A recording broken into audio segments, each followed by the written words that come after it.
because claps. People tune in to the Player One podcast to hear synchronized clapping, just in general. Let me warm up the digits here.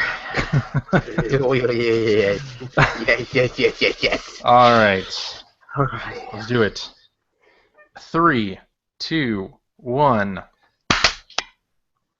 Perfect. That was a perfect clap. First time we've ever gotten a perfect on that. Not true. We've done perfect claps plenty of times. Oh, that's not true. Plenty of times. Oh, okay. Well,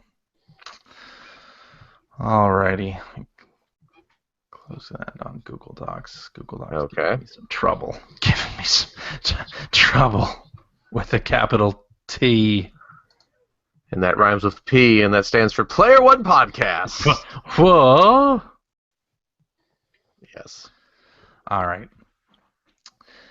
Hello and welcome to episode 488 of the Player One Podcast for Tuesday, March 15th, 2016. I'm your host, Chris Johnston. With me, as always, this week from the great state of California, Mr. Phil Theobald. Hello. Jeepers creepers, it's great to be back, CJ.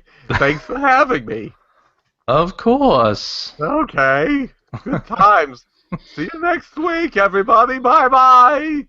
I can't tell if that's King Candy or what. I think it's Sam Raimi. It's Hollywood legend. Famed film creator Sam Raimi. Have you seen my new latest film, The Avengers Have a Civil War? Starring Bruce Campbell as the Spider-Man from Beyond the Moon. There you go. Excellent. There you go. Excellent. And joining us this week, friend of the show, also from the great state of California, Mr. Ethan Einhorn. Hello. Hello, fellas. Been a long time. Welcome back, sir. Thank you. Welcome back on this, the day before I leave Georgia to travel to your state for the Game Developers Conference. The great state of California. Yeah. You guys got water there? It is. I am looking at my window right now, and it is drip, drip, dripping. Is it really? Is it raining? Yeah, and it's raining outside, too. Oh, okay. So, yeah, this week should be good. I guess there's some, like, Sony press conference going on in the middle of the week for PlayStation VR. Yeah. Oh, that's cool. Okay. Yeah. Release date? Release date and price would be good. I'll take that. And they did. Want to know the real shocker about this? What? What's that? They haven't officially said this, but I have an inside scoop. Okay. An inside scoop. VR. The VR. You know what that stands for? What? Vita Rebirth. What? It's the grand relaunch. Yes. They're bringing it back in a big, big way this year. So man. Get ready. I know like 5 people who are going to be super excited. Yes. About that. It'll be exciting. By the way, quick Sony side note. At Best Buy, I saw something I'd never seen before. They had a display for the Bravia. Someone buying a Vita game. Ew. I'm sorry. Go on. Go ahead. It's okay.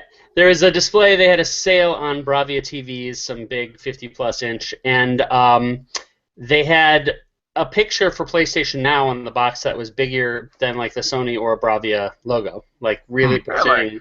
This is the video game TV. Yeah. Weird, but okay. It's like they have like a box, the Vita right next to it, just like crying. They have a little like speech balloon above it. It's like Vita in tears. That'd be good. What was that? Wasn't there a TV back in the day that had a Super Famicom built into it? Oh, yeah. Kind of like that, huh? But no cartridge slot. Yeah. It's all on the interwebs. The Super Famicom Naizo TV SF1. Yeah. For the good folks at Sharp. Back in 1990, so... Excellent. Giving us our daily dose of video game history, Mr. Phil Theobald. There you go. Yes. PlayStation VR, are we excited about that? What do we think? Well, what do we think the price is going to be? Is it going to be high or is it going to be low? My guess is that it's going to be exactly the price of what the launch of the PS4 was. Oh yeah. That's what I'm thinking. That sounds right to me because it's a price point that Sony has proven their audience is comfortable with. Not necessarily as an accessory, but as a piece of Sony hardware, and more importantly, it's cheaper than Oculus. So $399. That's what I think. Yeah. Okay. Okay. I could see that. I could see that. Yeah. There was some report last week that said it was going to be $800.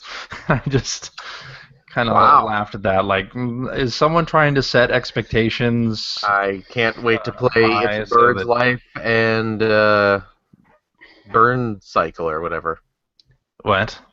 I can't wait to play It's a Bird's Life on it. And And what was that? Making What a was that? 3DO, a Panasonic Making a real 3DO. 3DO reference. Yeah, what was that? It wasn't Burn Cycle. What was that game? There was some game Total that came Eclipse? out. No. It was like a futuristic racing. Oh, it was Crash the and race. Burn. Yeah, Crash. What's it? Crash Crash what and is it? Burn. Crash and Burn? Yeah, Crystal Dynamics. Okay, yeah. That's the one. Didn't they have in that game? Didn't they have like the game's credits or something written on the side of the track? Do you remember this? Oh, no, I do not. There was some like either it was the credits or it was like a message or something. It was like a big thing. It's like, oh my god, they put text on the side of the track. The graphic fidelity is amazing. Utilizing all the technology of an old Burma shave ad. Video toaster. I think. The future of video games, right there. Yeah. If I can digress for just 1 second, that does bring me back to the retail days when we actually were selling 3DOs for $700. Yeah. And, Shelley Duvall's It's a Bird Life was tempting because it was one of 3 games available. Now, Ethan? Yeah. It brings you back to those days when you were stocking 3DOs. Yes, exactly. Selling is probably a little generous, but go ahead. But tangentially, it's also reminding me of when we were selling the Neo Geo cartridges at $200 a pop, and that was only like, rich kids coming in. I remember it was literally like the kids whose parents were doctors and stuff that got that, and so very strange to have recently seen all that stuff not only on for Neo Geo on Humble Bundle, but playable through your browser. Huh. Yeah. So I remember that. And people think games cost a lot now. right. So PlayStation VR, if it's under $500, that'll be good in my book. I don't know that I'm gonna get it right away, but I am very interested in seeing what they announce, what the launch titles are going to be, and what the follow through is going to be, like what's coming after the launch. Because I don't want to play the Playroom VR experience for 6 months and have that be the only thing. Yeah. Like some good stuff. So that makes me assume that you've decided for sure you're not getting Oculus. Well, I don't have a PC at home, so for sure. And even PlayStation VR, if I do end up getting it, it'll probably be like set up here in my office and not in the family room or anything like that. And I'll have to move the PS4 from downstairs to up here and do that whole shuffle. So the cords and it being a solitary experience and all that. So here's my single biggest personal concern about PlayStation VR. I do intend to pick it up. I'm really excited about it. Mm-hmm. But a couple years back, I went on a business trip to Japan and was really, really excited to get one of those 3D personal viewers, where basically it was not VR, but you would strap a giant, attachment to your head, and you would get the equivalent of like a 3D IMAX screen. Right? Sure. And it was two 720p lenses. The images were beautiful, and it is incredible, truly incredible to watch like a movie with that device. But the problem, and the reason why I have it sitting here upstairs, like kind of in storage, as opposed to downstairs, in the living area, is that it was just too disconnecting from my wife Hmm. in the same room. So for long periods, the idea of she's watching a show and I'm doing my own thing, that's fine if I'm streaming it to like a laptop screen or to like a Vita. But when you are that enclosed, when you literally can't see what's going on, it really is jarring if you have other people in the room. And, of course, my wife took a deeply unflattering picture of me slouched playing it, looking like a slob. So, I remember that. That was your Christmas card that year. I remember that.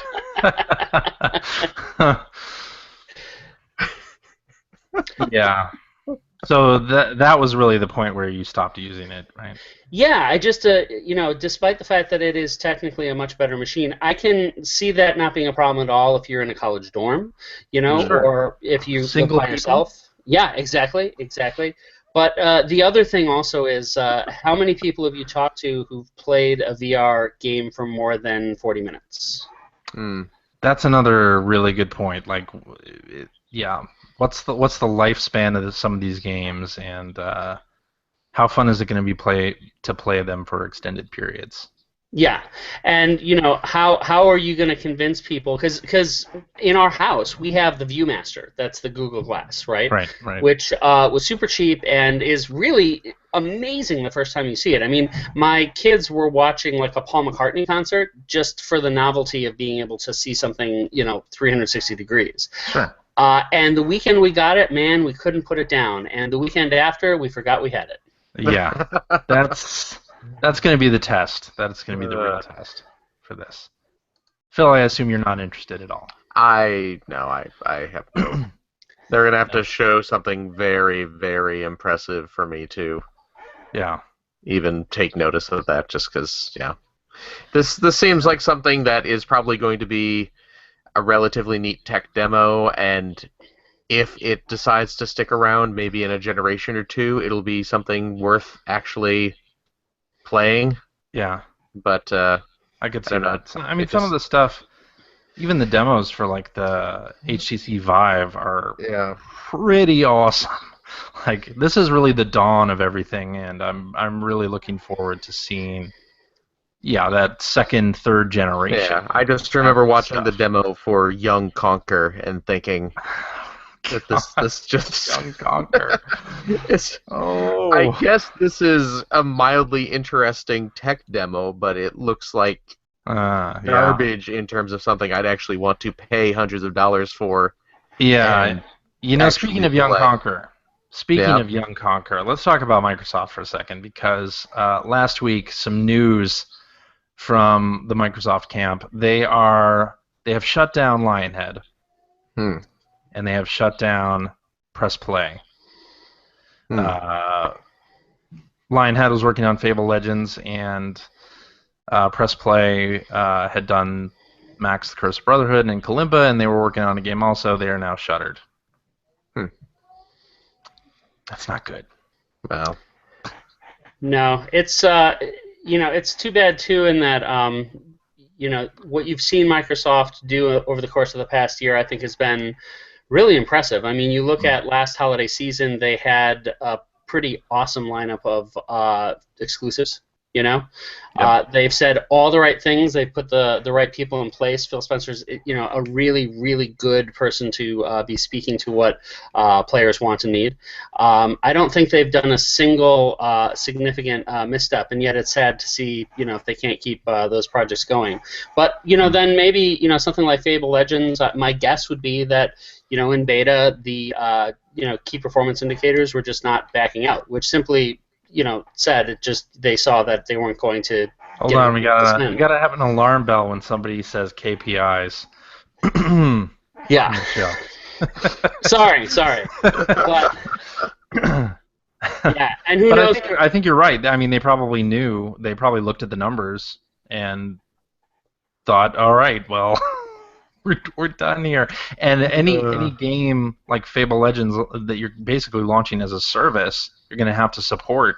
And if you have something that is dying in front of players, you're not going to want to continue the constant support that those player user bases need to stay. Yeah.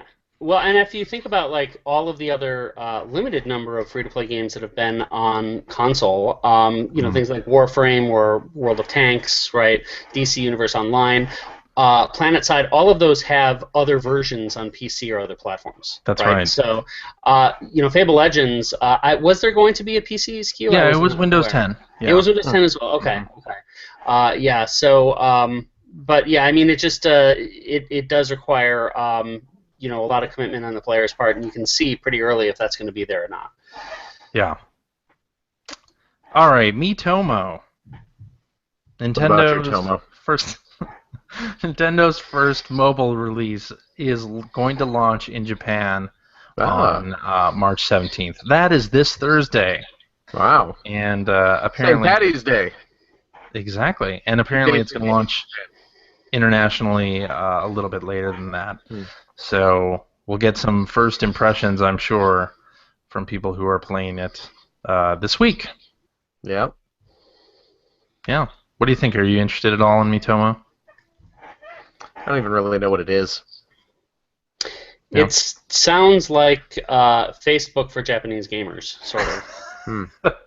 Mixed with Tomodachi Collection, Tomodachi Life.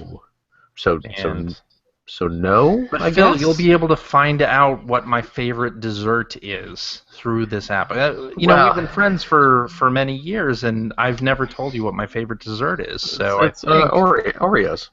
Oh, Oreo cookies. Oreo cookies. I used to live with you, dude. You know it. They used to live. I would come home, and you would be shirtless on the couch with just Oreo cookies ripped in half. Yeah.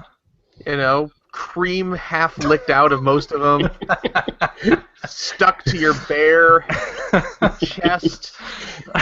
Well, are you saying that we don't need Miitomo to become better friends? Is that what that's apparently what you're saying? Half-spilled glass of milk on the cushions and just moaning. I threw that couch away. I ate too many again, Phil.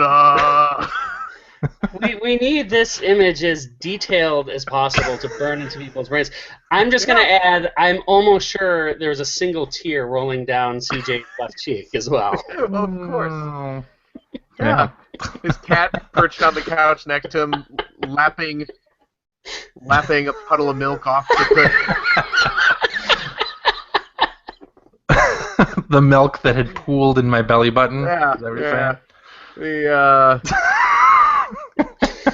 The long since forgotten TV stuck on a DVD menu loop of Mahomatic. Oh God! Do any of your listeners do fan art? No, please do not. Do not. Get on it, Bill Mudrun. No. I know you're listening. Oh God. Oh God. Direct that to everyone podcast on the Twitter. Fun times. So yeah, Miitomo, I guess we'll see what it's all about this week. Yeah. Ethan, any interest in Miitomo? Yeah, I think it's interesting. I think the way you have to look at things like that is that in the mobile world, it's all about owning that social piece. I'm really interested in how it works between Nintendo and DNA there, because Nintendo is obviously trying to create an ecosystem that is all-encompassing, where you're able to talk with your other Nintendo friends on their console devices as well as the phones. When you're looking at Kabam saying out loud that like their big thing is social all the way, you see games like Game of War. Really, it's even Gabe Layton says that's really more of a social app than it is a game. That's what kind of Miitomo I think is, and so it'll be interesting to see like, does a Nintendo fan base all kind of coalesce to that? Are they all going to decide to use that as their means of communication? Does that become as popular as Line, say? Or is it something that just becomes so niche that it's a clever technology that just like sharing notes on your Wii U becomes something that is really fun that you do for the first few weeks that you discover it, and then again stop doing it. Yeah, it'll be interesting also if they're able to capture a non-gaming crowd. I mean, I think obviously a lot of Nintendo players are going to try it, Whether they stick around or not is another thing, but if you get people who aren't as familiar with Nintendo's recent games, are they going to be interested in this thing, or are they going to stick around? It'll definitely be interesting to watch. And I think DNA had some revenue expectations on the Nintendo titles. I think the last quote that I had read like a year ago was they wanted to be making $25 million a month off of the Nintendo deal, which I'm not sure Miitomo is going to be that. Well, and be that game, but that sets up some broader questions to me, actually, because first of all, as I said, whoever really owns social owns the audience. So if DNA, and I have no idea what their deal looked like, but if they were in a position where they said, okay, Nintendo, we are letting you keep this audience. This is your audience. This is your channel. This audience does not bleed back over into Mobagi or any of our stuff, right? That's strange, because that seems like they're giving Nintendo the most valuable part of it, that the thing that makes things monetize. The other thing also is that Iwata, before he passed on, he was very explicit saying that Nintendo wasn't going to do the, and this is Iwata's word, notorious practice of targeting high-spending players. Right. Which is the model that DNA typically has used. So, sure. I'm going to be really interested in seeing how that works out as well. And Nintendo, I mean, they, I think, are very, very good at monetizing deeply in games that are worth spending a lot of money on. Super Smash Brothers, I've spent, if you include the amiibos, more than $500 in Smash Brothers. Jeez. If you count amiibos, I bought a ton of amiibos, and I've like barely played Smash Brothers. Well, yeah, I mean that's so. Ethan, are you actually using the amiibos in Smash Brothers? Like, are you actually characters and that sort of thing? So here's the thing. It's like, there are just a couple of pieces. It made me realize that as a consumer, even as somebody who's grown up with very specific expectations about pricing in games, I can be monetized really deeply on an individual game if it's done the way Nintendo does it. So the first thing is that Smash Brothers for me is a family game, right? It's something that I enjoy with my kids. So 2/3 of those amiibos that I picked up, and I've picked up I think like 46 of them or something like that, are my children's, right? So they love going and amiibo hunting with me in stores, and they have the ones that they earmark as theirs, right? And it's not just a thing where then they all sit on the shelf. They have a real feeling of ownership as they then put them on the floor, and every month or so we'll do leaderboard level tournaments with the characters where they're not playing at all. They're just letting the characters fight each other. So, when you do that, and again, this is a huge thing that I think Nintendo understands. Whenever you are buying something in Super Smash Brothers, you are seeing a price tag. You are not having to buy hard currency in order to buy something. That's right. And there's not a blind pack system where you might or might not get what you want. So if you're but Badge Arcade, Nintendo Badge Arcade. You're right. But with Smash, again, it's like Bayonetta, right? When that became available as a character, big advertisements. You saw it in game as well, $7.99, and you could go and see exactly what you got in that package. And not only did you get Bayonetta for a guaranteed $7.99, but you got her arena, and you got 10 songs, and you got music tracks, and you could play her on both devices and all of that, right?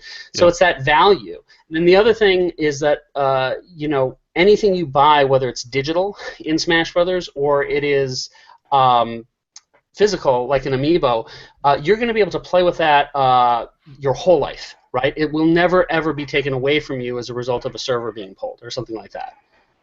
Right. True.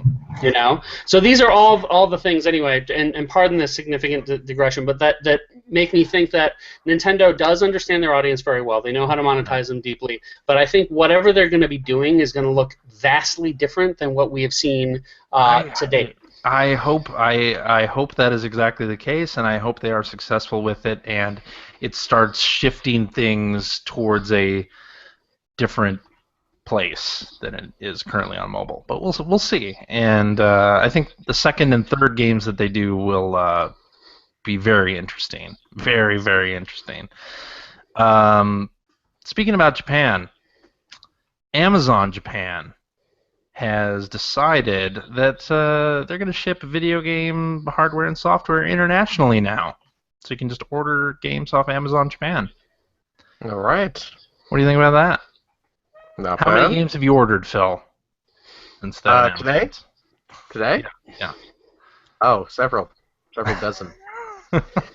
What? Okay, that's great and all. I have not imported a video game in years and years and years. Same. What games are out in Japan that are not going to make the trip over here that are worth importing? I think the answer to that is Excuse none. me. None. Okay. There are none. None? None, probably, unless you're into anime games that I know you're not into. So I don't even have to finish that sentence. Yeah. So yeah. And I mean, like the 3DS is region locked, right? That's the one that's So- region locked. Yeah, there's PS4 nothing- and Xbox One. You could import games Okay. for those. Like, I mean, I'd be interested in maybe Dragon Quest Builders, Yeah. but I mean that's got to be pretty Japanese heavy, right, in terms of text. I would imagine. So I That's, also would imagine that may come out here. I don't know yeah, that's also true. at all, but Right, might be worth holding on to see if it comes out here. So yeah. yeah, what's the big deal? What's the I hubbub? can't think of anything. Bub. Can't think of one.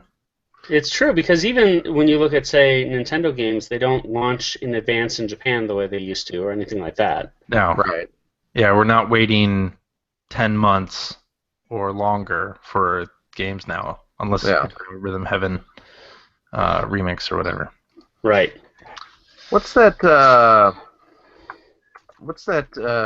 little chibi baseball series that Konami does? Hmm. You remember that? Oh yeah, Power little- Pro baseball. Power Pro, yeah. Mhm. I had popped on to Amazon Japan, Mhm. looking to see what they had, and like just looking at like the new releases. Yeah.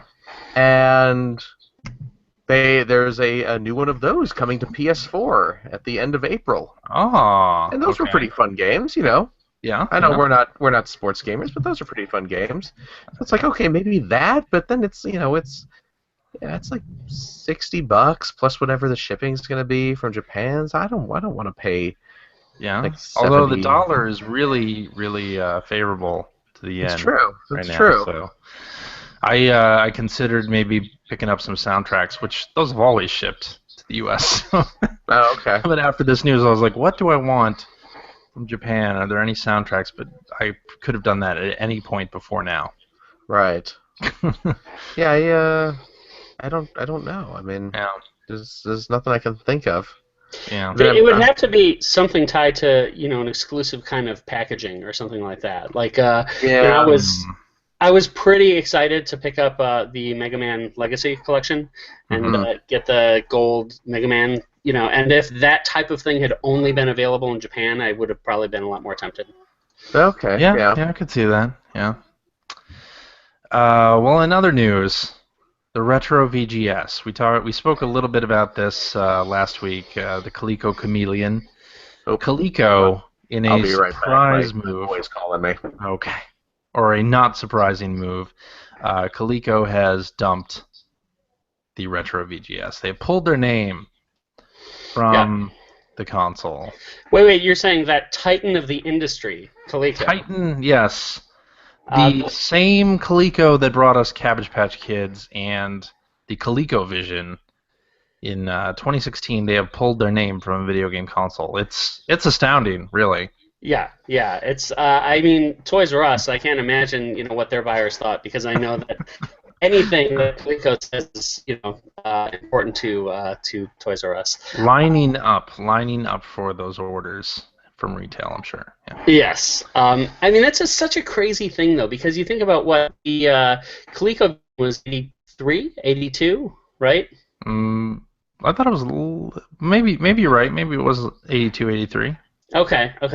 And I mean, sure, if you had a 2600 and, you saw a friend who was lucky enough to have, ColecoVision and can play Smurf and Donkey Kong and Zaxxon and stuff, that's cool and that's meaningful nostalgia. But how much of that carries over to 2016 to the point where there's None. demand for that brand as a console? None.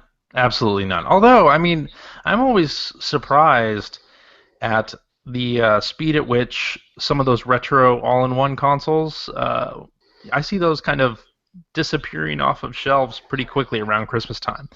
Yeah. I don't think they sell very well year-round, but at Christmas time, when you're presented with a 32-in-1 or a 64-in-1 Sega Genesis or ColecoVision or Atari Flashback, it's like those seem to be doing pretty well. Yeah, I would definitely say so. But yeah, the whole thing was just a bad idea from the start. I mean, who wants new style games in a physical package like that in a console that looks like the Atari Jaguar? I mean, nobody wants to be reminded of the Jaguar when they're gonna pop a new game into the cartridge slot. Well, right, and again, even when you have a device that makes more sense, like I remember going to South by Southwest in Austin, and I picked up one of those handheld systems that can play your Genesis cartridges or Super Nintendos, and you can run it to your TV and all of that. And I thought, man, I'm going to get a lot of use out of this, and of course, you don't, and that's Right. even with games that you love, right? So, Right. yeah, it's a strange thing. I really would love to know like the total number of hours like the most dedicated Coleco player who purchased that device would actually ultimately spend. Oh yeah. I'm kind of curious, like, a lot of people on Twitter who are following it and following the whole Super Nintendo in a Jaguar shell thing and the capture card in a clear Jaguar shell thing, like that, the controversy, like. Were there any people who were like, "Oh no, this is really happening. This isn't that capture card, and this isn't a Super Nintendo in a Jaguar shell"? Like, was there anybody who believed it? Believed that this sham was even slightly real? I don't know. I want to meet those people and say Yeah. a few words to them. Well, I think again there might be a bigger market than you think for a less compelling Ouya. A less compelling Ouya. A less compelling Ouya. Let's and if they lose the Coleco name, maybe they could call it like Puya. And, Oh, A boy. less compelling Ouya. I just There love we go. that phraseology is fantastic. Oh man. Amazing. Nice. Yeah. All right.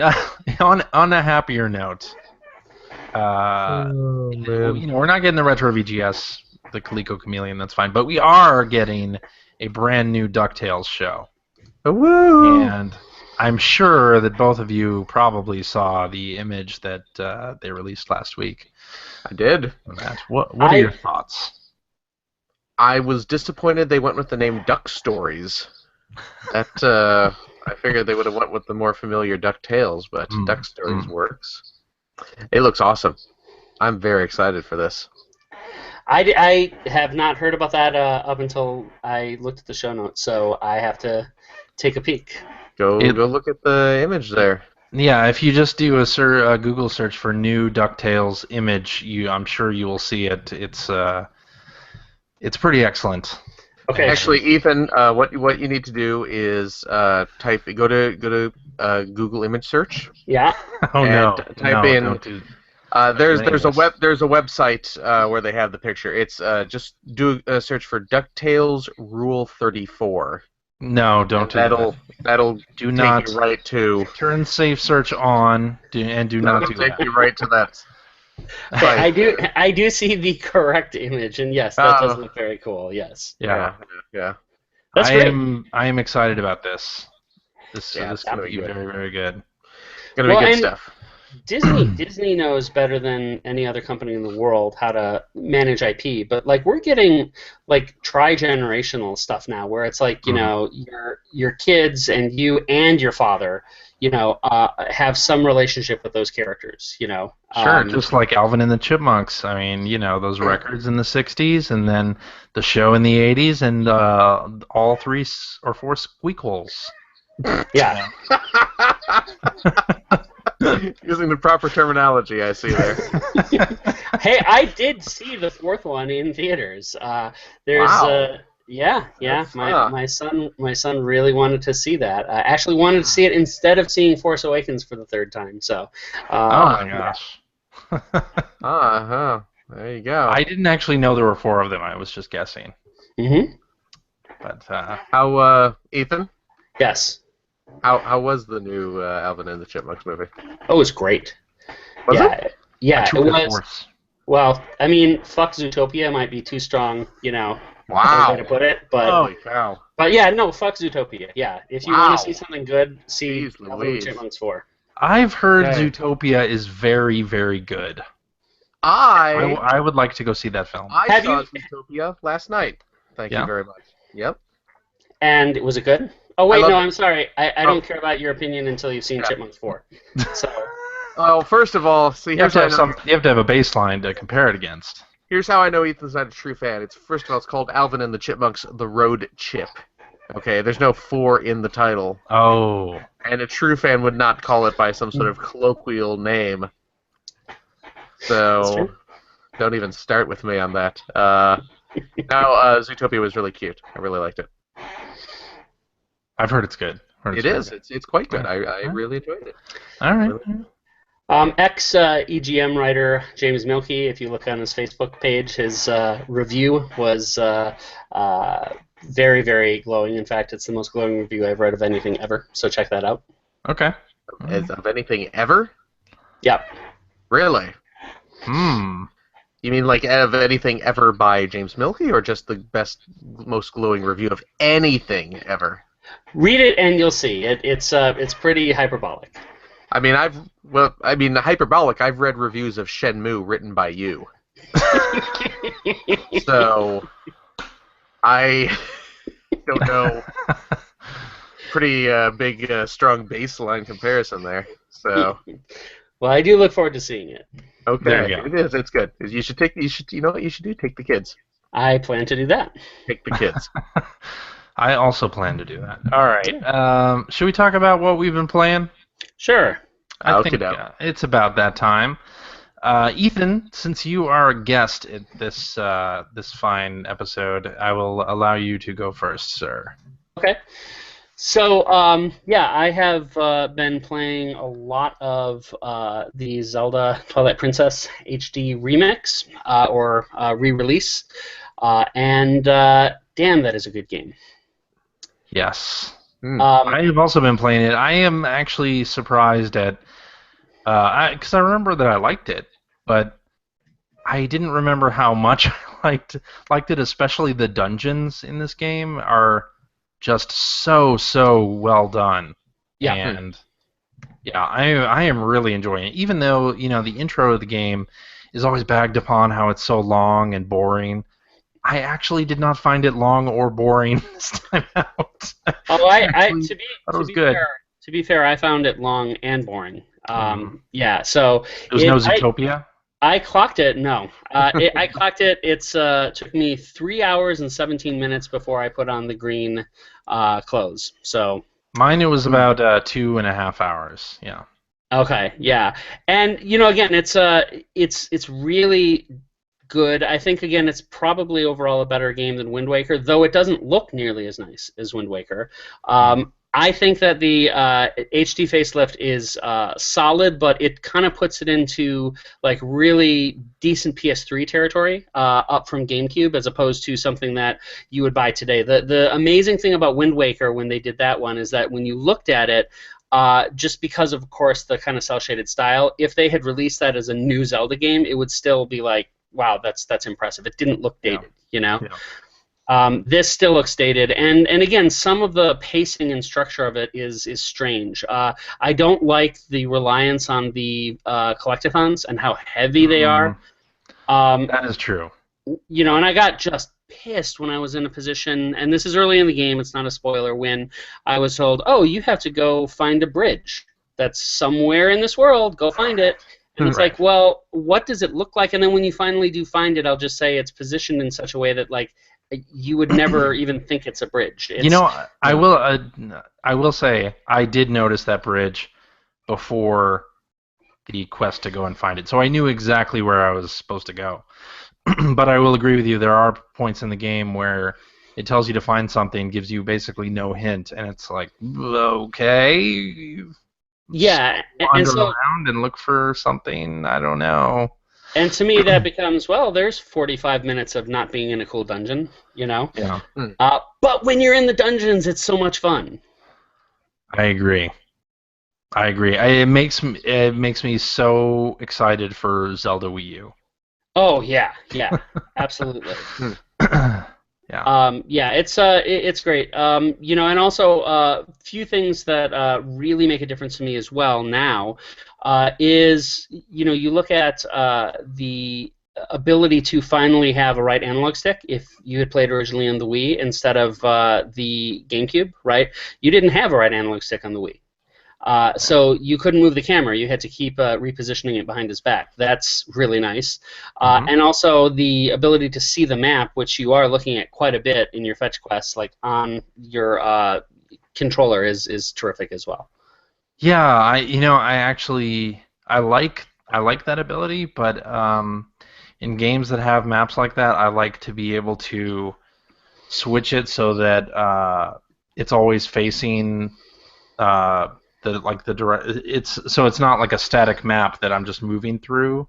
It's turning with me, kind of like a GPS type of deal. Sure. Yeah. But it is certainly nice to have, but I would like that option in the game. Yeah, and as also somebody who's collected a lot of the amiibos, the amiibo that comes with it, the Midna one, is gorgeous. It is amazing, yeah. I mean, super detailed and great. Yeah. Super detailed. The box itself, that kind of glitter foil that it's in, is great. The fact that it comes with the soundtrack, if you pre-ordered it, is awesome.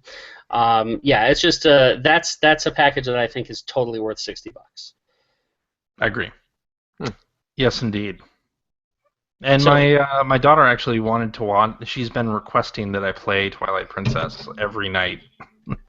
And she'll just watch me play, and she'll hold. I have a Wii U Pro controller that doesn't have any battery power that she will hold while I'm playing on the gamepad. Oh, that's super cool. Yeah, nice, really fun. And I've been surprised. She's been watching me play, and I just started her off on a new game about a half hour before we started the show, and to my surprise, she has been doing pretty well. She got to the point where you actually take Epona and jump out of the farm, jump over the fence. She did that all by herself, and another single tear just came down. I was so proud. Aww. Yeah. That is great. Yeah, isn't it great to share those things? Just it's interesting. So this is a little scary, but my daughter in aftercare one time pulled out her 3DS, and one of the other girls said, "Is that a little laptop?" Because she'd never seen a 3DS before. Oh man. And I went to a birthday party last week for one of my younger child's friends, and so my older daughter came with me, and so we both brought our 3DSs, right? And so we started playing Mario Kart 7, and what was interesting was that, like, the kids in the party, like, all started circling around us, and of course I quickly gave my 3DS over to the other kids to play. And it was this, like, wonder machine to them, because they're so used to just playing, like, tablet games and stuff like that, like, actually having the buttons and being able to race synchronously against someone else, and all of that, like, and a 3D screen was mind-blowing to them. And it was kind of cool to see. Funny. Yeah. Yeah, moments like that make you, think traditional video games are doomed. Yeah. Well, I don't think they are, but I think that I think Nintendo will do pretty well with the NX because I think there's still going to be that subset of parents that really want to pass on that kind of game experience to their kids. Yeah, and so Charlotte's been really interested in the Wii U, so I've been finding like family-friendly games that we can play and pulling out games that I've like never bothered to boot up, like what was that? We Play U. Like I think I got that off a Club Nintendo reward and just never booted it up. Oh and yeah. I ended up like playing that and playing some of the gamepad games for like an hour or two one evening. It was just like, yeah, there's some really fun stuff in the Wii U library and the 3DS library, of course, that's more family friendly and yeah, super fun. Oh, totally. Oh, and before I forget to mention that same group of friends my daughter was talking to, this might be even scarier. She was really excited when she was saying that she beat Pokemon, the Omega Ruby, and one of her friends was like, "What do you mean beat?" Like, had no idea about the idea of beating a game because finishing a game. Yeah. Right, because they talk about Minecraft and League of Legends and Clash of Clans and all, and there's no ending to those games. So the idea of beating a game is totally foreign to them. Interesting. You know, it's the point where you stop playing the game. Yeah. It's the point where you finished it and it's no longer fun anymore and you have to put it down. When you become a non-active user. I believe that's what that is. Yes. What else you got, Ethan? Okay, so the other game I've put about 7 hours into this week and still really love, of course, is Fire Emblem Fates. I know you guys have talked about it quite a bit, so I won't extend the conversation much other than to say... Well, I don't have anybody else to talk about this game with because nobody else playing it. This is CJ's favorite game from the fantastic localization folks at 8.4, right, CJ? No, we got a correction that Fates is not an 8.4 joint. No. Yeah, Nick Maragos is working on it though. I think. Really? I think he's at Treehouse now. Yeah. Oh, okay. I'm pretty sure, but yeah, and the localization I think is quite good. But you know, the game overall, there's just so much depth. There's so much to unlock. There's so much strategy, and the way the characters develop, you really fall for them. You can't bear to see them die. I play in classic mode, and I was really trying to do my best not letting any of my characters die and not restarting. Not restarting if my characters died.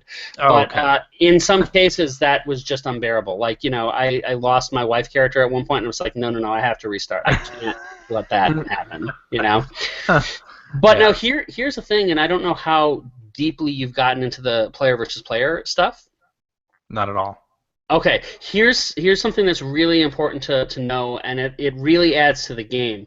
If you are playing in classic mode, which is the way I think it should be played, if you lose a character, like I lost Silas, okay, who's a very important character, he's gone. He's no longer a part of any of the story, any of it.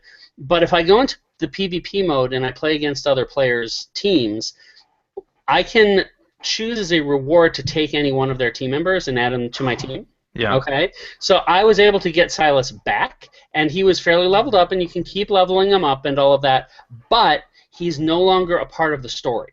So you can't, have him in conversation strands. You can't get him to have any, meaningful affinity with other characters as a result, right? He can't have any offspring. He's just like a Silas soldier.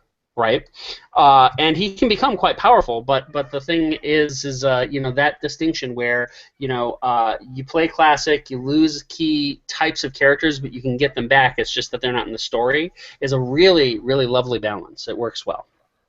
That is, and I like the fact that they offer those play options. I am not going to do that because I'm not hardcore. I can't do it. I play the casual mode.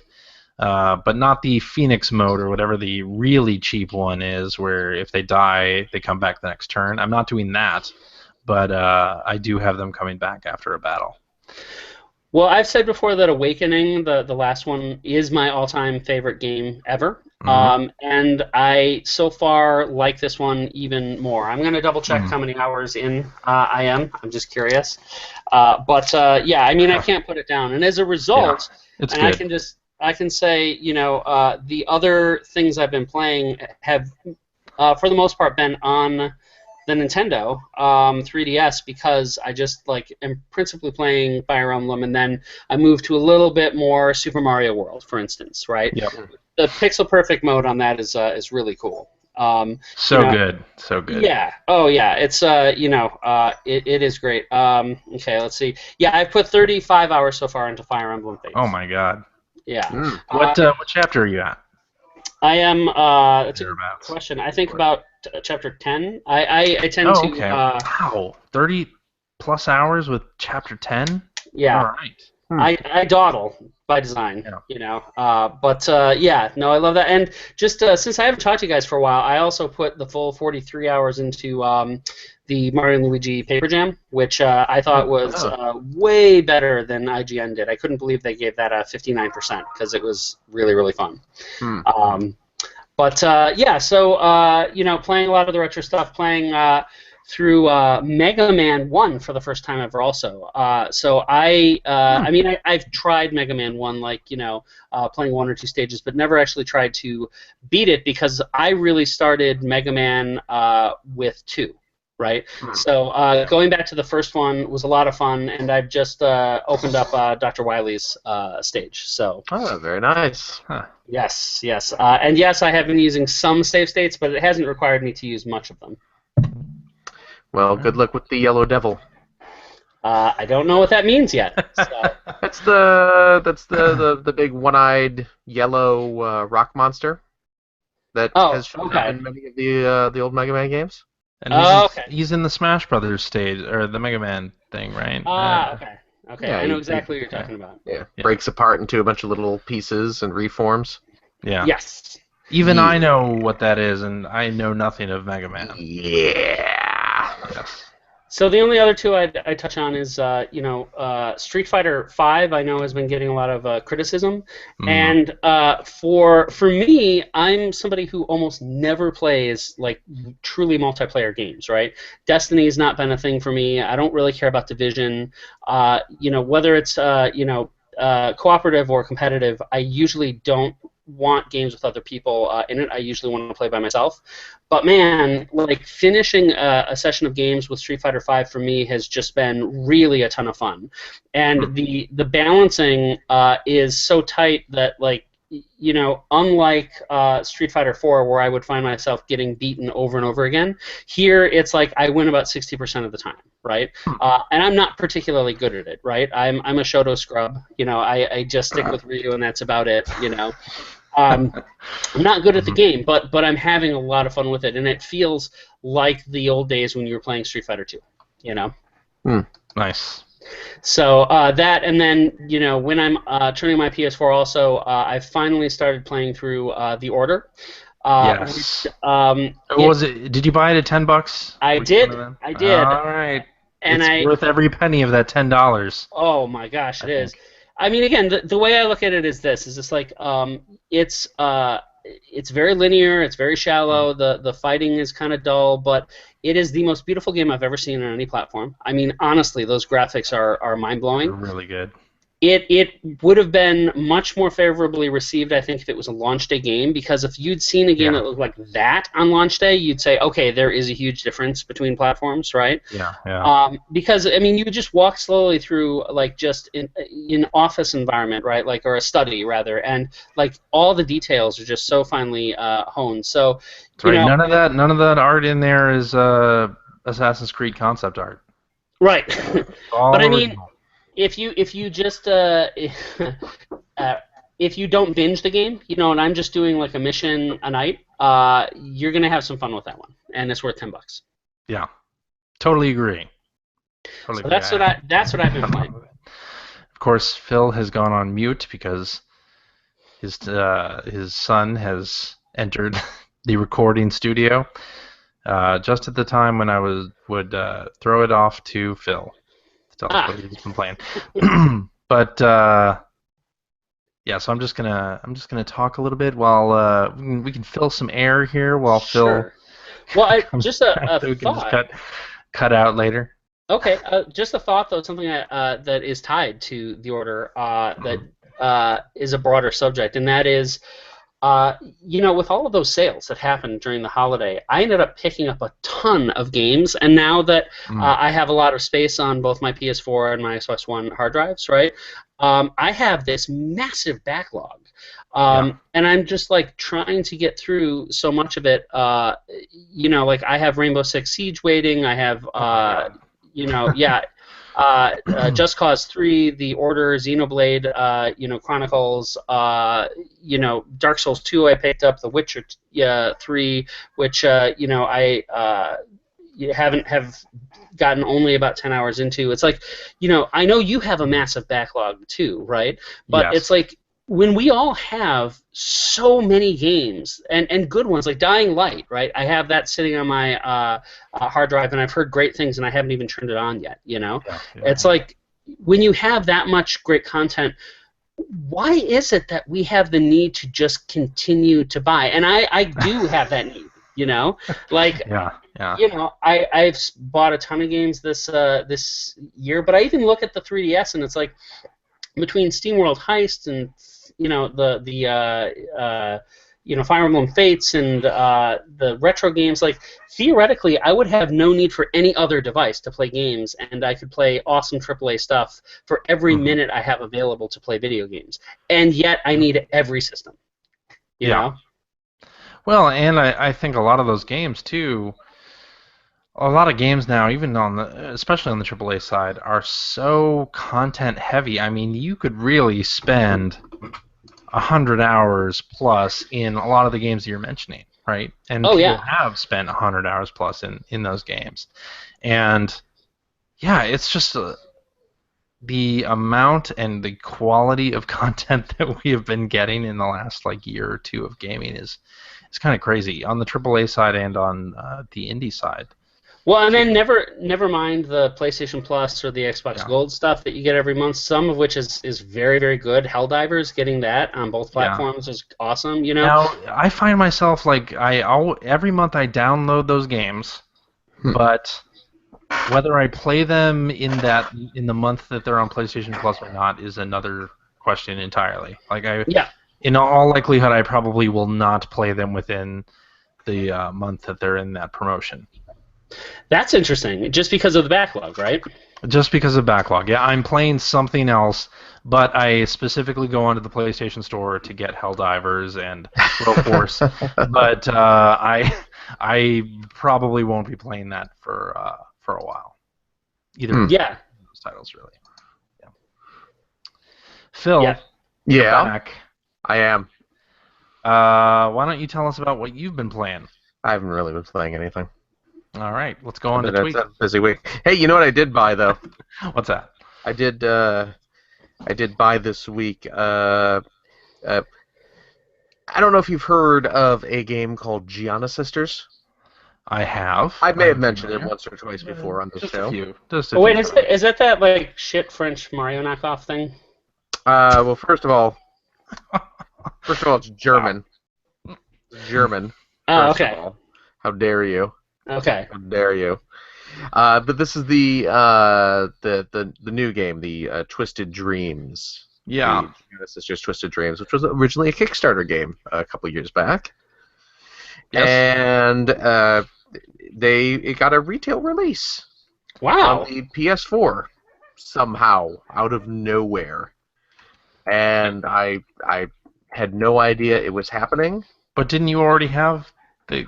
I do. I have the digital. Okay. I have the digital copy. But you just wanted the disc. But you know what? The retail version is $20, $16 right now if you have Amazon Prime, thanks to their discount. And it is published by a developer who I have never heard of. Who? Sodesco? Okay. You ever heard of these people? Sodesco? No. Yeah, exactly. And I have a feeling that this probably does not have a very big print run. It seems like Amazon was the only place I could find that actually even stocked it, so So you bought it. I figured, yeah, just as a kind of collector's item, it might end up being kind of rare someday. All right. I picked it up. So, if anyone's in the market for physical Gianna Sisters, get in on that while you can. I picked up Assassin's Creed Syndicate because it was $30 or really? $30 on PS4. It's fun. These sales, man, like a couple months after the AAA games being like half priced, it's excellent. I like it, although I feel bad for the publishers and the people who work on the game. Though Syndicate is so worth it. I played through that one. I played through it. You got to play it. The villain in that is he's like a Daniel Day-Lewis villain. He's great. Really, really good. The fighting is satisfying, and it's way better than Unity. So check it out. Maybe wait until next holiday because there's not another Assassin's Creed game coming then. Yeah. Exactly. Oh, I also last weekend I attended a toy show down in San Jose, California, and I made a video game related purchase at the toy show. Okay. That I'm pretty pleased with. I don't know if you saw this. I tweeted it last week. But I've seen it. Go ahead. At one of the booths at this toy show, they had a bin full of old animation cells from a variety of cartoons, like 80s and 90s cartoons. They had some He-Man stuff, some Transformers stuff, some real Ghostbusters stuff, that sort of thing. Okay. And they had a variety of animation cells from Captain N, the Game Master. I have a Captain N cell. Do you? What is your Captain N cell? It's well, hold on a second, I'll get it. You go ahead and describe yours, and I'll show the audience. Okay. So the animation cells that I picked out, I was flipping through them, and they had a wide variety of cells with Donkey Kong. The Captain N version of Donkey Kong, who for some reason wears an Indiana Jones hat for no reason. Or would you say that the original Donkey Kong for some reason doesn't wear? Nintendo's current Donkey Kong. Right. The bow tie wearing Donkey Kong is wearing the incorrect outfit. Yes. Oh wait, there's CJ. CJ. This isn't show too well on. I see it. Nice. There it is. It's Captain N. Captain N himself. Captain N himself. Now, tell you what, CJ, keep the crowd occupied. I'm gonna go grab myself real quick. Do a little dance for us. Tell us how you got that Captain N cell.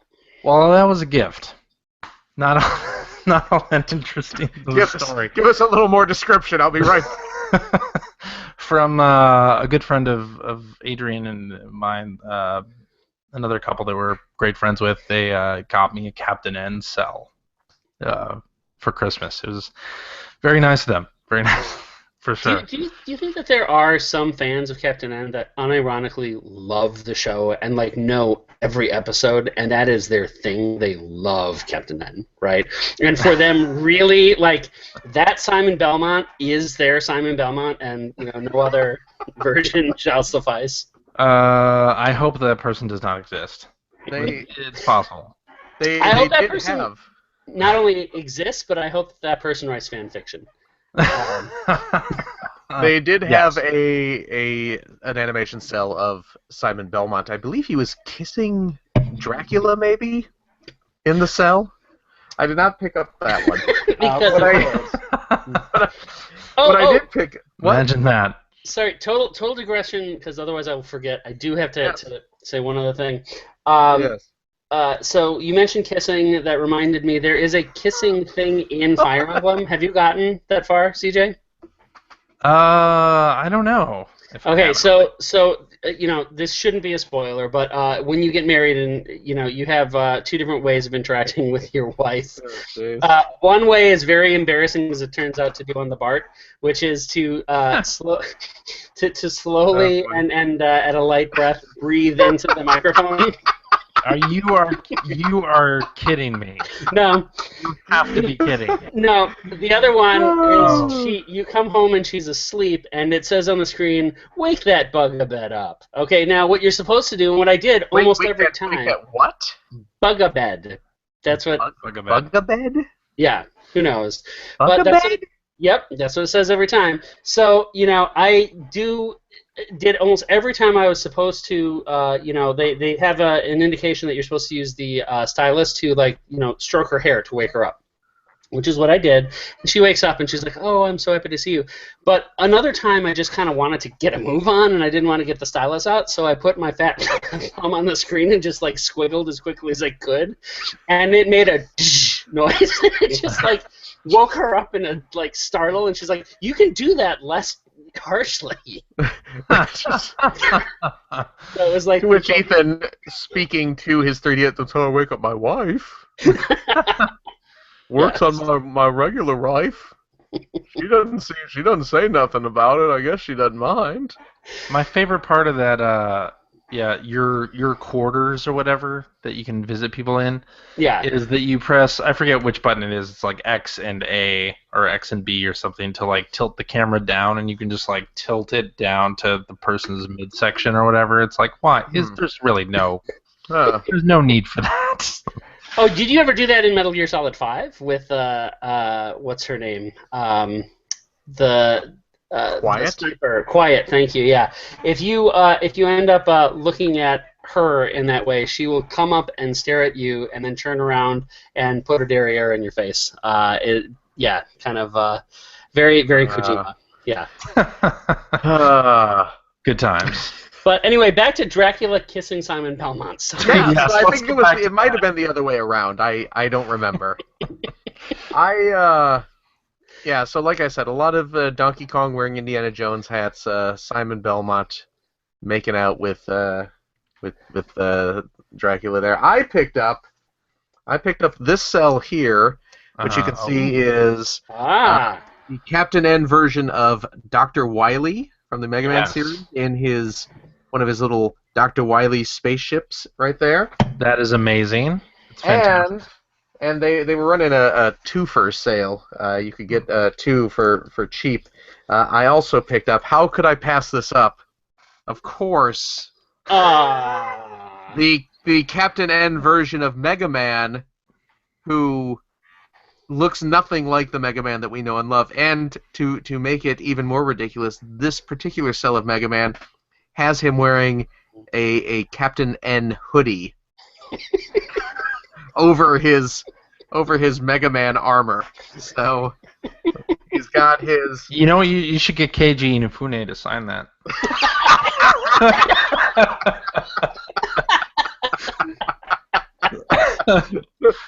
And be totally serious about it, like, oh, I love Mega Man.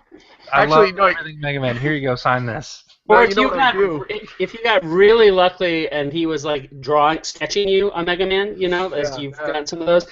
As he's doing that, you say, "No, you're sketching it wrong. Sketch it like this."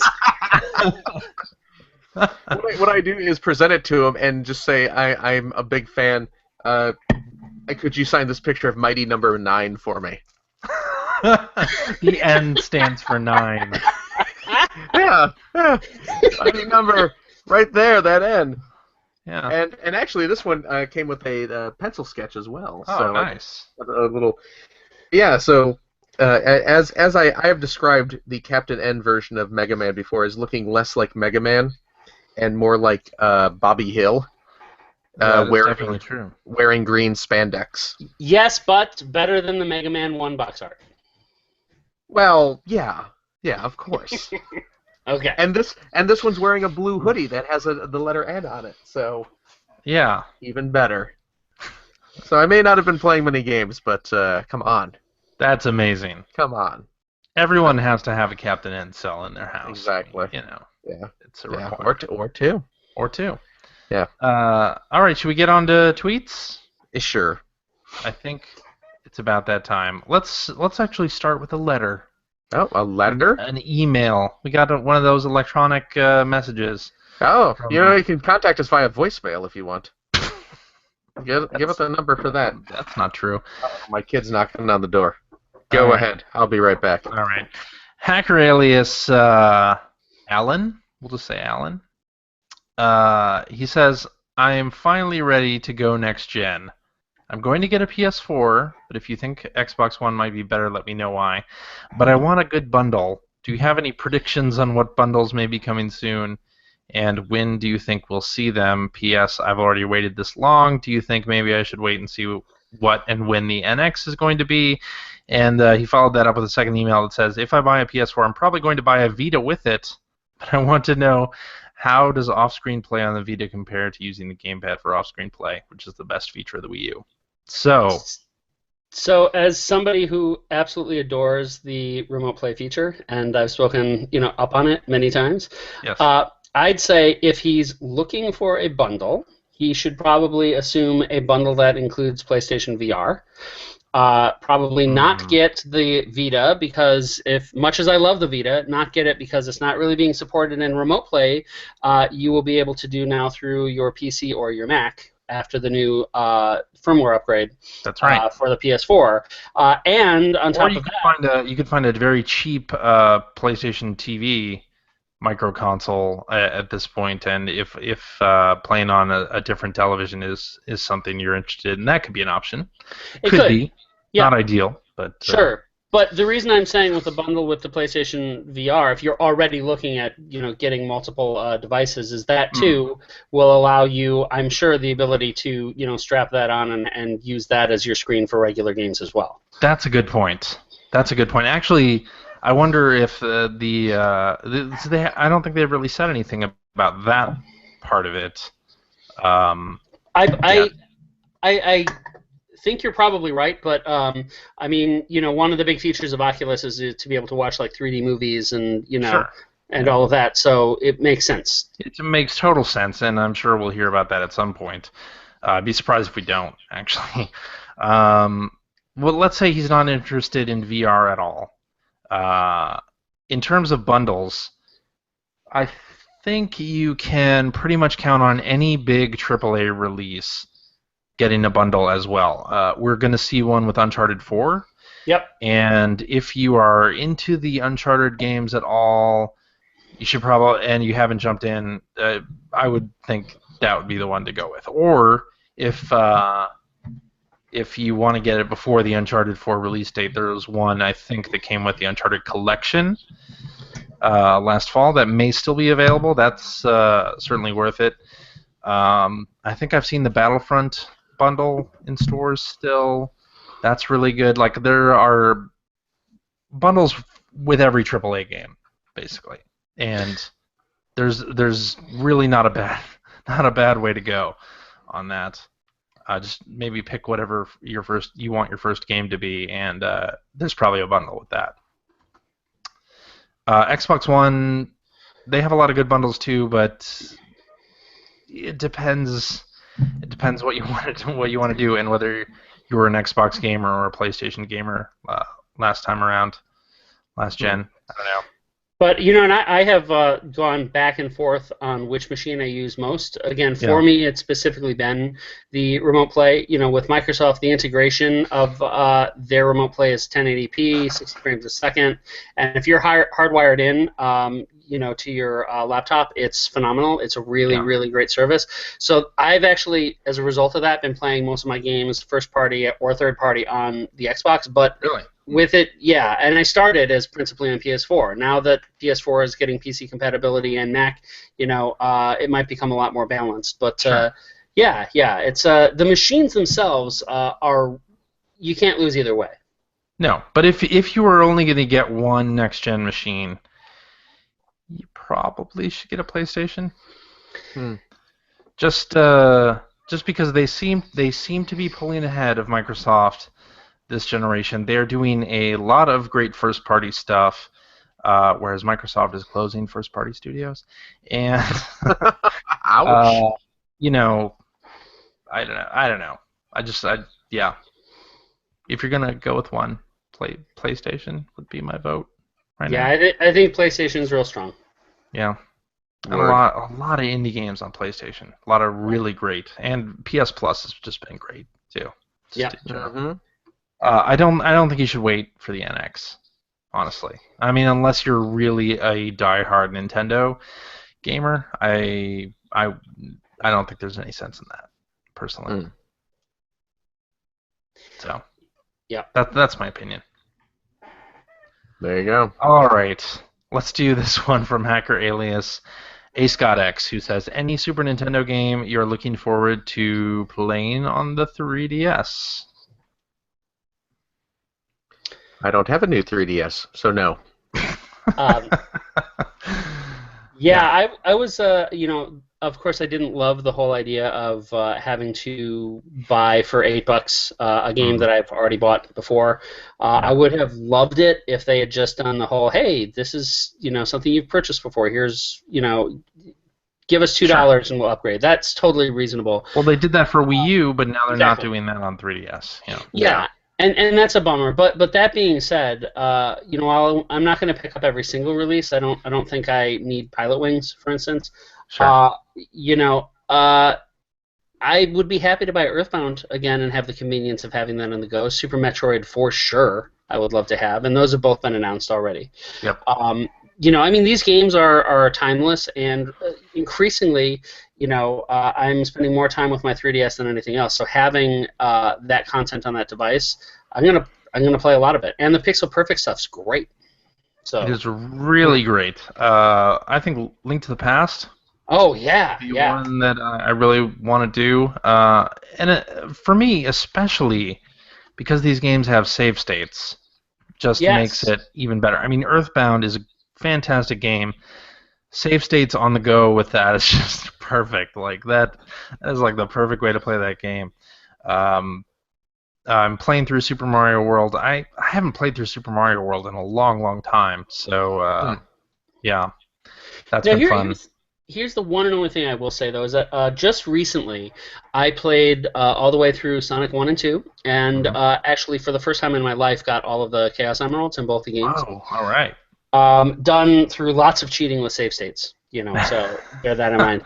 Yeah. But, that and Streets of Rage 2, and those games, the ports to 3DS from M2 are gorgeous because the 3D work that was done on them is fantastic. And I mean, it's not an easy thing to do. They do it so well. Nintendo did do it once before with Kirby. Remember, they brought out a 3D-ified version.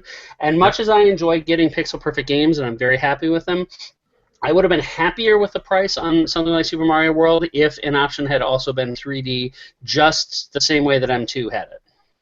I agree with that. I think It'd be interesting to see what Nintendo's own market research tells them. I'm not sure that the 3D feature in general was that well received. I used to be the person before the new 3DS that turned off 3D every single time. Now, actually, I leave it on a lot.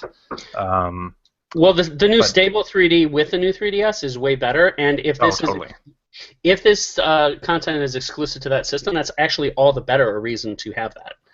Yeah, completely. I mean, I'm gonna rebuy. I'm gonna rebuy some games for the 3DS. I'll probably rebuy Super Metroid. Definitely Link to the Past. After that, maybe if they do Super Mario All Stars, I would do that too. Maybe you should have a game club. Maybe. it's hard enough to play through the backlog of everything. Anyway, how's that bully game club going along? No excuses. We'll do that eventually, right? I don't know. Anyway, I'm excited about Super Nintendo on the 3DS. I hope they continue with it, and it's not something where what was it, DS on Wii U, where they just kind of stop. Like after the initial. Now, period or whatever. Didn't someone go through go into the code of the emulator and actually saw the names of what's coming out in Japan? Because some things that I saw on the list is apparently over in Japan they're going to be bringing out all the Nintendo Power Picross games. I saw that, as well as Final Fantasy Crew 98. Wrecking Crew 98. Yep, Mario's Super Picross. Yeah. So there's some pretty I would be all in for those Picross games and Wrecking Crew certainly. They had Final Fantasy VI in there, which I would get for sure. I'd be down with that. That with save states? Yes, please. There you go. Right, let's do this one from Hacker Alias Miyakosa, who says, A.G. Aonuma has said about Zelda Wii U something new, like a huge leap, like Ocarina of Time was a huge leap about the new one. What could this mean, basically? And I think he also had another quote come out last week talking about the difference between the old Zeldas and the new Zeldas. Is like Japanese style food to American style food is going to be the difference, and people were trying to interpret what that meant. I think it means that Zelda and The Witcher had a baby, and I think that's what the game is going to be. It's going to be a much more kind of Western-style, open-world, third-person game, and that's fantastic. But that's not real. Like you can roam around in Zelda games, but it's never really been, an open-world type of adventure. Right. All right, let's do this one from Hacker Alias Beard the Movie, who says, "Why am I only just now discovering Real Genius? What else am I missing?" The movie? The movie. Oh, okay. Top Secret? Yeah, that's a good one. I don't know if he's calling specifically for Val Kilmer movies. Batman Forever? Yes. The Saint? The Doors movie. There you go. And who can forget MacGruber? Jeez. He is the villain, and a pudgy and persuasive one. Well, there you go. Did you just a quick thing? There was an interview once with Val Kilmer, and they were trying to get him off his game, and they said, a lot of people have said you've gained a lot of weight. What happened with that? And his response was, and this is an indirect quote, but was effectively, "I like food." Yeah, well, that's not wrong. Food's pretty great. Food is great. Yeah. True. All right, let's see. What else is he missing? Bill and Ted's Excellent Adventure? Monster Squad. Yeah. Spaceballs. Watch it with your kids. Spaceballs, yeah. But watch Star Wars first, not Spaceballs first. Yeah. Don't make the mistake that my wife made with my daughter. That's like starting a game in episode 4. Exactly. Although Star Wars, you have to start at episode 4. Damn, weird science. Weird science. Oh, yeah.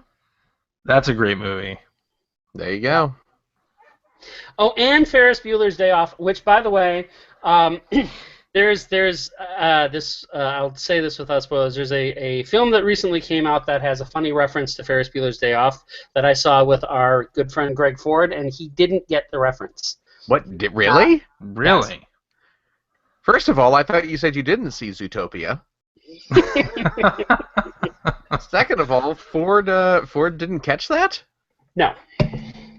Really? Even with the little stinger at the end? That just might as well just be a sign holding up that says this is a Ferris Bueller reference? Yes. Really? Yeah. This is why we kicked them off the show. Episode 7? Yeah. Yes. Oh. Star Wars Episode 7. where John Boyega is playing that stormtrooper who's trying to become a good guy, and Jeffrey Jones is chasing him around the galaxy the whole time and trying to get him. Yeah. That's what I figured. Yeah. Just a quick aside. Speaking of Jeffrey Jones, because of course that's a huge topic unto itself. Speaking of registered sex offenders, yes. This is a tangent I did not expect us to ever go on. Speaking of Jeffrey Jones, read the new line of Howard the Duck comics if you get a chance. They're hilarious. That's all. Oh yeah. Okay. Is Jeffrey Jones's character in them? In spirit, if not in body. Okay. Oh boy. Speaking of Jeffrey Jones, did you see they're doing a new Beetlejuice movie apparently? Yes. Are they really? Yeah, with Tim Burton said that he's doing a new Beetlejuice, and apparently Michael Keaton and Winona Ryder are signed on board for it, supposedly. Wow. Yeah. What's weird is it's Michael Keaton as Batman in this one. Yeah. That is weird. Actually, it's Michael Keaton as his character from the reboot of RoboCop in this one. You remember? You remember his character? I believe the character's name was Michael Keaton in that new RoboCop movie. Did any of you see that, by the way? I did, No. actually. I did watch the reboot of RoboCop. I was because I love the original RoboCop, so I was morbidly curious. So was it good or great? You know what? Here's the thing. Here's the thing about the new RoboCop movie is it wasn't terrible. Mhm. Okay, now I'm not saying it's good, but it was just kind of boring.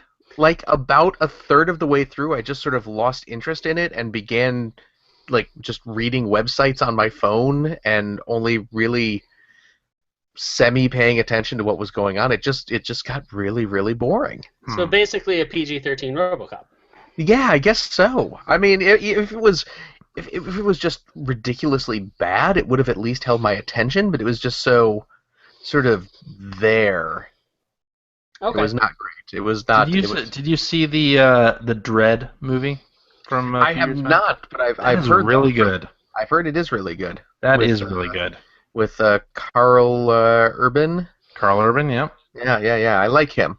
That's a fantastic movie. Yeah, I need to see that. You should see that, yeah. Oh, Yeah. and the guy who was saying what else is he missing out on? He saw Real Genius. Speed Racer, the movie.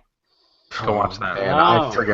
I friggin' love the Speed Racer movie. I love that movie too, and wow, did it bomb! Wow, did it bomb! But I liked it a lot. I Well, love and is Speed it Racer. true that the Wachowskis are both now sisters? That's correct. Okay. What's this? Yeah, the Wachowski. Oh, they're They're now both the Wachowski they're both sisters. trans. That's Oh, okay. correct. Oh, okay.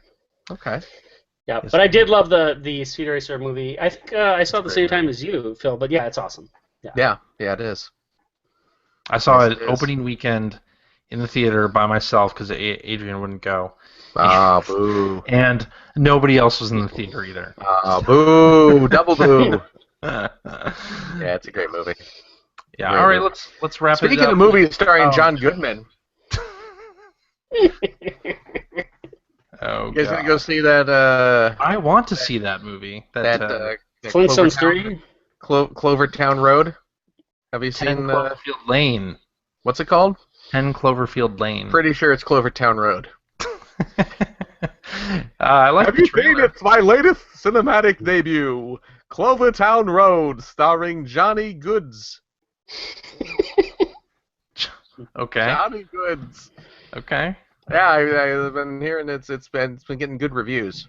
I want to see that. I don't want I to read too almost- much about it. I just want to. I almost saw that last night instead of the Zootopias, but I went with the cartoon Okay. instead. All right. So Hacker alias Mr. Nelson yeah. says, "Do you see the possibility of more games that don't use violence as a primary motivator? Thinking of Undertale's pacifist run." Sure. Yeah, I think there are a lot of games actually kind of like that, right? I mean, Flower, Journey, Everybody's Gone to the Rapture, The Witness? The Witness, yeah, Firewatch, The to Room? an extent, Peter Panic. Peter Panic. Just throwing titles out there. Yeah. Fine game from Adult Swim Games. Go download that on the App Store now. Yeah. Mhm. I think in VR actually you'll see a lot of games that are Mhm. not violent and more experiential like that. That's true. Yes, indeed. You know, it was a I'm looking forward to that. surprisingly decent game. What's that? The Speed Racer game for Wii. I've heard that. Yeah, it was actually like pretty that. good. Yeah, well, it was a racing game. I think you talked about it on this particular show as Yeah. well, like Yeah. 400 episodes ago. Yeah, I know, right? Yeah. Mhm. Yeah. But yeah, it's a pretty good game. Okay. Just saying. I think that's where we should leave it. Leave the Today. entire show. That's it. This is the end. We're checking out. No, just for this week. Oh, Just okay. for this week. Well, we're calling it. Please tell me we're calling it quits at 500. I hope. Gosh. I mean, it's enough already to do 500 episodes of something, right? Yeah. Okay. Well, yeah. What are we going to be, The Simpsons or something? Just go on and on and on? All right. Okay, do it.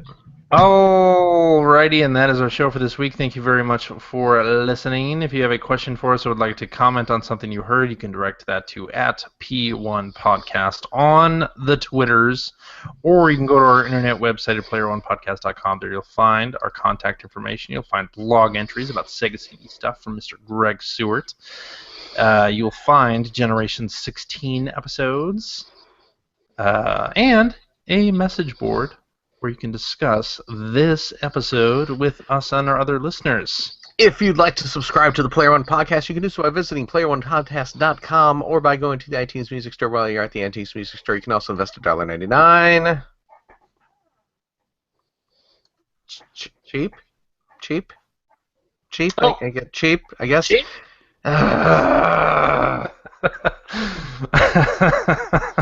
This is why I told you, CJ, we need to get someone competent on as a guest this week. We got Ethan. Pick up the Player One Podcast iPhone application. It gives you one-touch communication with us via the emails, yes, and the Twitters, and the what have yous. Yeah. There we go. You did it. You also have all the episodes ready to stream right to your listening device. And hey, Android telephone users, the Player One Podcast iPhone application is available for your listening devices with that same $1.99. Cheap? Also cheap. Also cheap. There we go. There we go. You can find that right over there, the Amazon Android Marketplace. We're also on Stitcher Radio. You can like us on Facebook. You can check out archives of the show and watch us live most weeks at YouTube. YouTube, yeah. YouTube.com/scarepewdiepie. No. Wait, what? Nope. Is that not our channel? That's, nope. Okay. YouTube.com. Oh, here we go. /P1 Podcast on That's the one. YouTube. That's where you'll find us. Be sure to follow our Twitter account to find out when we'll be doing our next live show. Although, hey, CJ. Yeah? Are we doing a next week? You are here in rainy San Francisco for that's true. Are we going to do we're not going to do a show while you're here in town? Lame. No. Okay. Well, we'll figure something out. No. What? Yeah. What? Okay. No. I'm busy. Busy. I got things to do. Busy. We're having dinner. We are having dinner. We'll do a lunch cast. No. Okay. Your loss. Okay. Your loss. And if you've liked what you heard, and how could you can head over to patreon.com/P1Podcast. Throw a few shekels our way. It keeps CJ swimming in trips to San Francisco. Oh, and apparently Amiibo. Chibi Robo Amiibos. That's right. That he is holding up, and Captain N cells. CJ's got a lot to buy. Yeah. CJ's got a lot to buy. And if you have a couple bucks left over, head over to generation-16.com where you can toss a couple bucks Greg Seward's way, even though he doesn't bother showing up on our show anymore. I don't blame him. And you know he's not doing any work on the next episode of Generation 16. But but it's coming soon. I saw a Patreon update hit like yesterday. So he's good. He's working on it. Okay, well then I take it back. Throw a couple bucks his way for the fantastic retro Sega Genesis oriented Generation 16 show. CJ, thank you. Well, thank you, Phil. And of course, extra special super thanks to the man of the hour, the man who's got the power, the man who's ready to devour anything baked with flour. What? I don't know. I'm just thinking of rhymes, dude. I like flour. Ethan Einhorn. Thank you, Ethan. You are very welcome, and if I may, I'd like to just say I've just started up a blog that I'm having a lot of fun putting together. Thanks for tuning in, folks. We'll see you next week. Ethan, tell the internet where they can find you. They can find me at videogamememories.wordpress.com. So, yep, just telling some old stories chronologically of, experiences I had in life that were important to me that were connected to video games, like meeting my dad, for the first time in a video game on Odyssey 2 and stuff like that. Cool. I will link to that in the show notes. Great. Whoa, Ethan. Yes. I just went to your site. This is not what you were advertising. What? Video game memories .wordpress.com. Is that what you said? No. Oh. Video game memories. Oh, okay. Yes. 'Cause it was just like a bunch of Moe Vita games for the most part. Wow. I don't really... Just wow. Okay, that makes more sense. Okay, here we are. I found it. That's better. Thank you, Ethan. Thank you, sir. Thanks, Ethan. Yep. We will Next be week? back next week. We'll figure something out. Yeah, sure. Okay, then. All right. Okay. Bye, everybody. Bye. So long, ladies and gentlemen. So long.